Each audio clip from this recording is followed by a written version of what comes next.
Cardiovascular system is a system containing, also called circulatory system. Cardiovascular system also called circulatory system. It contains heart, blood, then lymph and blood vessels. Again, blood vessels are of two types, artery and veins. What is artery? That carries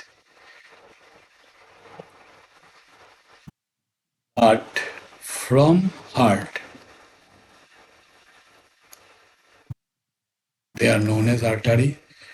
Maybe it may be oxygenated or may be deoxygenated. Similarly, vein carries blood to the heart. Maybe it may be oxygenated or deoxygenated.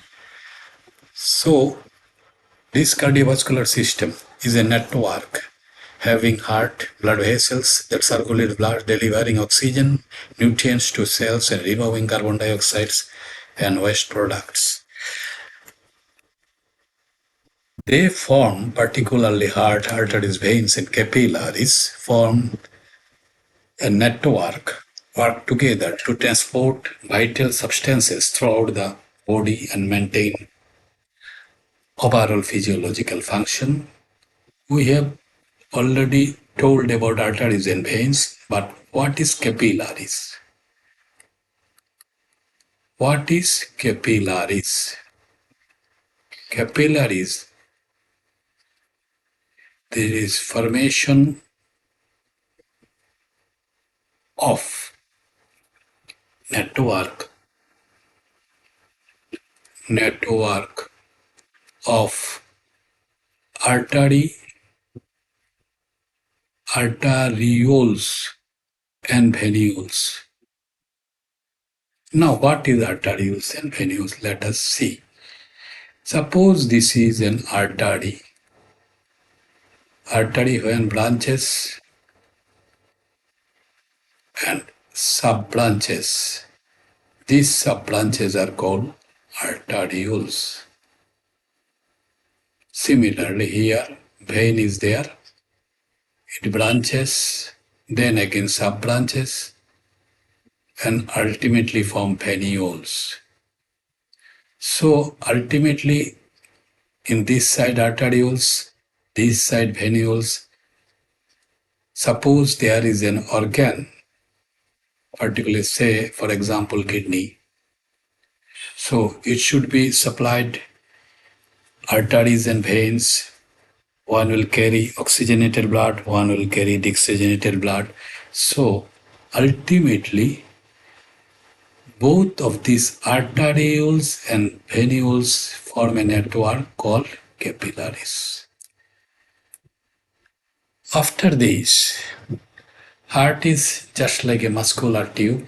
It lies obliquely, particularly on the left side, and base is called.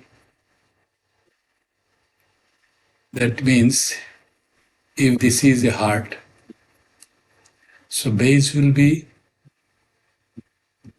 below, it will be apex, and upper side it will be base. This is the difference of heart with other organ, and it weighs about 310 gram in male and 255 gram in female. Size is about person's fist. It pumps about 7,200 liters blood per day and beating about 1 lakh per day. And actually is present mediasternum between the lungs, and it beats about 60 to 80 beats per minute in adult particularly. But in case of newborn babies, it beats about more, that is 70 to 190 beats per minute. Now the components of heart are already told: heart, blood vessels, and blood vessels are of two types, arteries and veins. Here, the arteries carries oxygenated blood, but exception is there only pulmonary artery, which carry deoxygenated blood to the heart, from the heart to the lungs for purification. Again, veins always carry deoxygenated blood and waste product back to the heart, but after purification in lungs, purified blood, that is oxygenated blood, return to the heart through pulmonary vein. So now it is membrane of heart. Heart is actually covered by a membrane, two-layered membrane, which is called pericardium. It is a double-layered membrane enclosing a sac called pericardial sac containing pericardial cavity, which a fluid called pericardial fluid. Now, actually,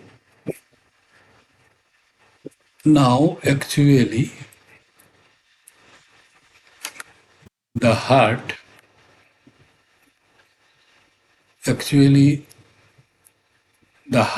contains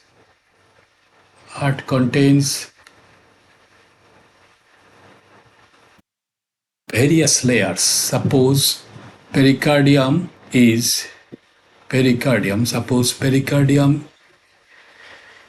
again contains, it is of two layered. One is called fibrous pericardium and another is called serous pericardium. This is serous pericardium, this is fibrous pericardium. This serous pericardium, again, fibrous pericardium is the outermost layer, and after this serous pericardium, which is divided into two parts, one is called visceral pericardium, one is called visceral layer of pericardium, of serous pericardium, another is called parietal layer of serous pericardium. Here it is parietal layer of serous pericardium and it is visceral layer of serous pericardium. So both of these visceral layer of pericardium and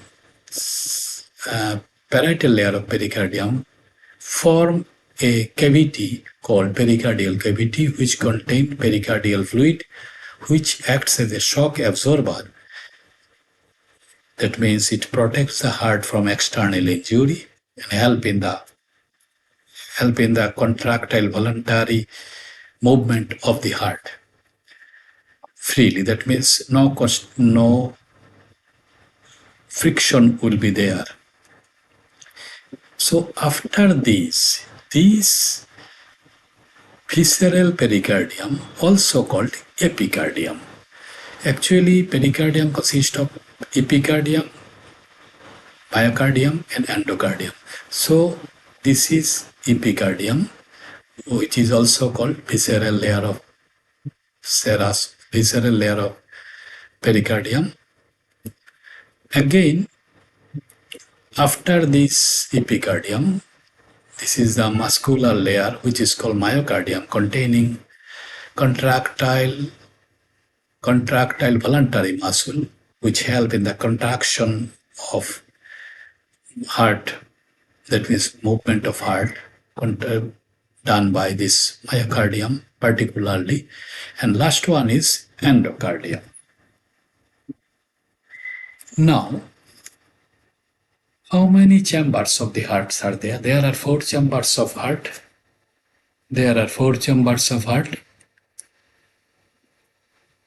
That is right auricle, left auricle, or also called right atrium, left atrium, right ventricle, and left ventricle.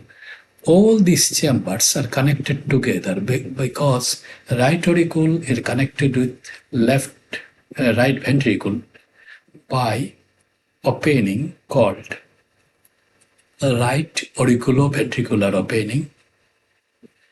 Again, left auricle open in the left ventricle through left auriculoventricular opening, and these openings are supported by valve, which are known as tricuspid valve or bicuspid valve. So tricuspid valve present in the right side That means between the right auricle and right ventricle, and bicuspid valve, which is also known as mitral valve, present between the left auricle and left ventricle. Beside this, from right auricle, blood passes through pulmonary artery to the lungs for purification, and these valves are guarded by also arterial valve, which are particularly tricuspid in nature. Similarly, in case of here also, when blood from the left ventricle arises and passes to the whole parts of the body, this is also guarded by the valve, which is called semilunar valves. Also, it is also tricuspid in nature. Now, see here, tricuspid valve, 3 leaflets, which allow blood from the right auricle to the left ventricle. They also prevent blood from flowing backward from the right ventricle to the right atrium, already knows. And the pulmonary valve, which is also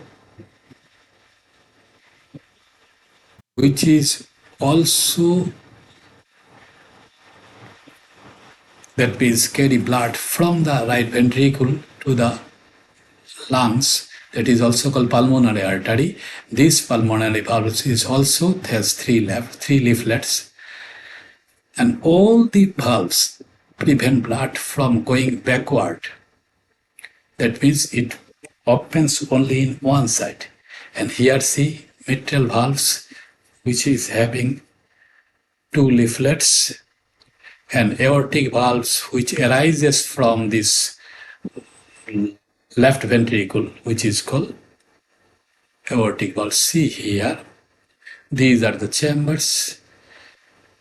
From here to here, it is tricuspid, and as it is right auricle and right ventricle opening, right auriculoventricular aperture is there, and here it is left auriculoventricular aperture is there, from where it is guarded by mitral valve, that means bicuspid.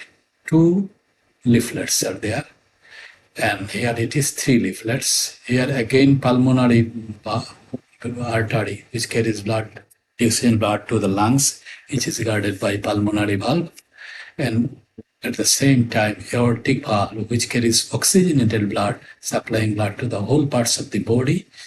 It is guarded by tricuspid valve. Actually, all the blood from the body, deoxygenated blood particularly, carried by the large vein, which is known as vena cava. The vena cava, which carries blood from the lower parts of the body, they are known as inferior vena cava, and the blood carries by this is inferior vena cava, and the blood carries from the upper side to the right auricle. These particular big vein are known as superior vena cava, and the artery supplying pure blood through the main artery called systemic artery. So after this, heart pumps blood through the artery and distribute into smaller and smaller vessel, ultimately leading to network of capillaries throughout the body.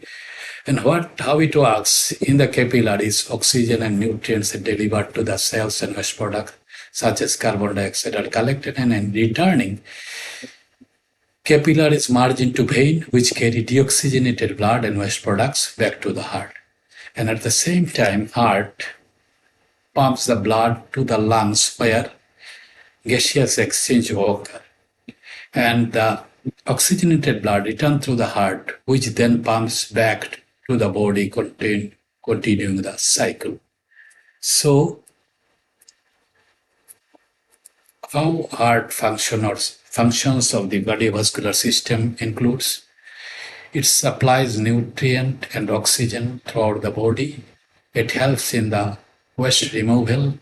It also carries white blood cell to fight against infection and protect the body from illness. That means it helps in the immune defense, and at the same time it carries hormones throughout the body to regulate various functions.